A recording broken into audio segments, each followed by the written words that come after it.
নমস্কার বন্ধুরা, রুমাস blog cooking চ্যানেলে সবাইকে স্বাগত। আজকে আমি যে রেসিপিটা আপনাদের সঙ্গে শেয়ার করব সেটা একটা বেবিকর্নের রেসিপি, বেবিকর্ন চিলি। এটি খেতে খুবই সুস্বাদু একটা রেসিপি। এবার চলুন দেখে নেওয়া যাক বেবিকর্ন চিলি কিভাবে তৈরি করি। আমি এখানে বেবিকর্ন নিয়ে নিয়েছি। বেবিকর্নটাকে আমি এরকম ছোট ছোট টুকরো করে কেটে নেব। একটু ছোট সাইজের বেবিকর্ন নিতে হবে, তাহলে খেতে বেশ ভালো লাগবে। এইভাবে একটু টুকরো করে কেটে নিতে হবে বেবিকর্নগুলো, তাহলে ভাজতে বেশ সুবিধা হবে আর ভাজাটাও ভালো হবে। দেখুন, সমস্ত বেবিকর্নগুলো আমি এরকমভাবে টুকরো করে করে কেটে নিয়েছি। আর নিয়েছি এখানে ক্যাপসিকাম, আর নিয়েছি পেঁয়াজ। এগুলোকে আমি ক্যাপসিকাম আর পেঁয়াজটাকে এরকম বড় বড় করে কেটে নিয়েছি।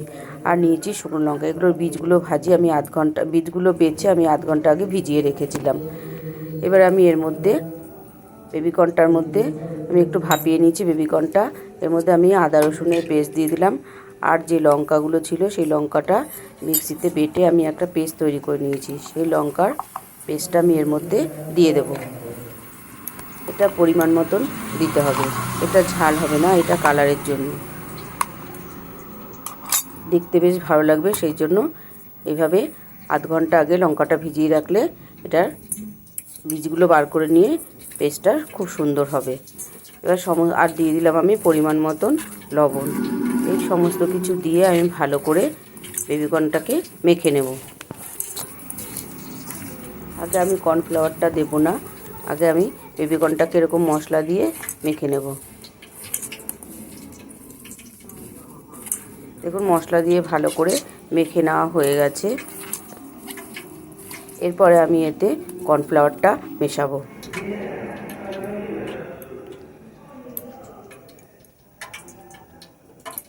দেখুন, 2-3 চামচি মতন কর্নফ্লাওয়ার আমি এতে ভালো করে দিয়ে দিয়েছি। দিয়ে ভালো করে এরকম ঝাঁকিয়ে ঝাঁকিয়ে আমি কর্নফ্লাওয়ারটাকে বেবিকর্নের সাথে মিশিয়ে নেব।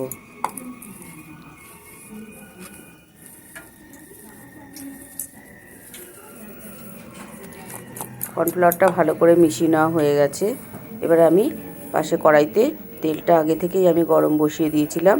দেখুন, তেলটা গরম হয়ে গেছে। এবারে আমি বেবিকর্নগুলো আমি এতে তেলের মধ্যে দিয়ে ভালো করে ভেজে নেব। আমি এটা একবারে ভালো করে কড়কড়া করে ভাজবো না, আমি এই বেবিকর্নগুলো 2 বারে ভেজে নেব।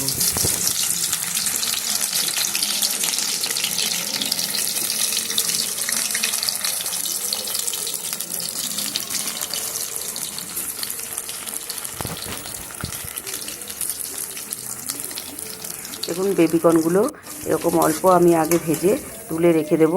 পরে যখন আবার ব্যবহার করব তখন আমি বেবিকর্নগুলো আবার একটু ভেজে নেব।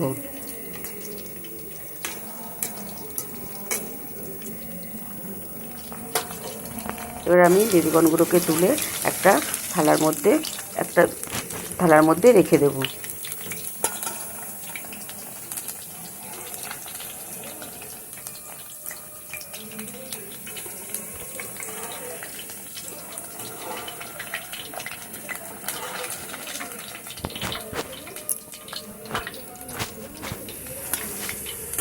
সমস্ত বেবিকর্নগুলো তুলে আমি রেখে দিলাম পাশে।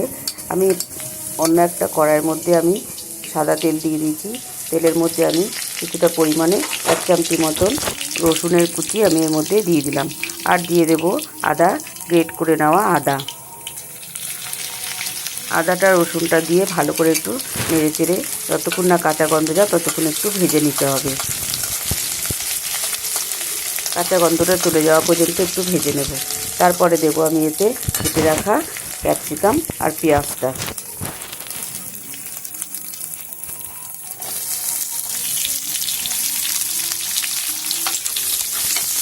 ক্যাপসিকাম পেঁয়াজটা দিয়েও ভালো করে নেড়ে চেড়ে আমি আদা রসুনের সাথে ভালো করে মিশিয়ে নেব।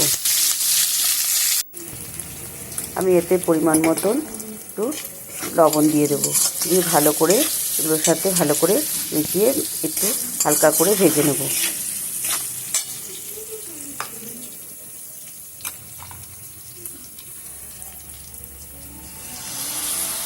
ভেজে নেওয়ার পরে আমি যে লঙ্কার পেস্টটা ছিল সেই শুকনো লঙ্কার পেস্টটা আমি এর মধ্যে দিয়ে দিলাম।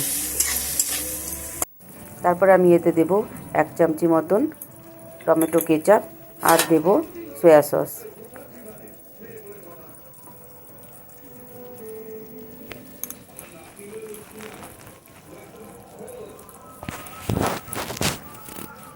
দু চামচি মতন সয়া সস দেব আর দেব এর মধ্যে একটু ভিনিগার, 1 চামচি মতন ভিনিগার দিয়ে দেবো আর দেব রেড চিলি সস। ভালো করে সমস্ত কিছু দিয়ে আমি ভালো করে নেড়েচেড়ে মিশিয়ে নেব। এটা ভালো করে একটু কষিয়ে নেব। দেখুন এইভাবে ভালো করে একটু কষিয়ে নিতে হবে। এরপরে আমি এতে দিয়ে দেবো 1 চামচি মতন আজিনামোটো। এটা দিয়েও ভালো করে একটু মিশিয়ে নেব।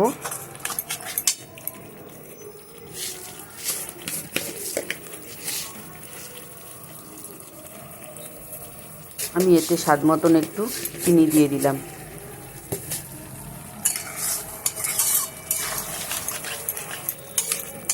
এইভাবে বেবিকর্ন করলে বেবিকর্নটা খেতে খুবই ভালো লাগে। এটা সন্ধেবেলায় খেতে খুবই ভালো লাগে। আমি এতে পরিমাণ মতন অল্প করে একটু জল দিয়ে দিলাম যাতে পেঁয়াজটা আর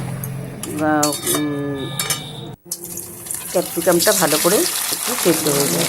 দেখুন যে বেবিকর্নগুলো আমি আর্ধেক ভেজেছিলাম সেই বেবিকর্নগুলো আবার আমি একটু তেলের মধ্যে কড়া করে একটু ভেজে নেব। এরপরে আমি 1 চামচি মতন কর্নফ্লাওয়ার গুলে রেখেছিলাম, আমি সেটা এর মধ্যে দিয়ে দিলাম। দিয়ে ভালো করে একটু কর্নফ্লাওয়ারটা দিয়ে এর মধ্যে ভালো করে দিয়ে মিশিয়ে নিতে হবে।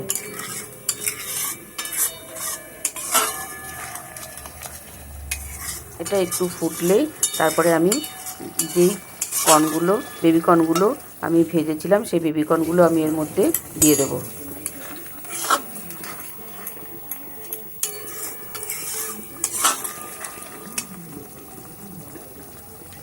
এগুলো অনেকটাই শুকনো শুকনো ভাব হয়ে এসছে। এবারে যে বেবিকর্নগুলো ভেজেছিলাম আবার পরে সেই বেবিকর্নগুলো আমি এর মধ্যে দিয়ে দেবো।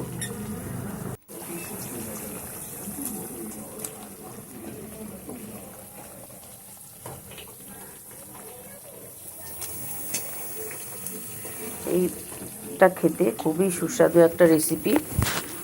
আপনারা অনায়াসে এটা বাড়িতে তৈরি করে নিতে পারেন। বন্ধুরা, এই রেসিপিটি যদি ভালো লাগে লাইক করবেন, শেয়ার করবেন আর কমেন্ট করবেন।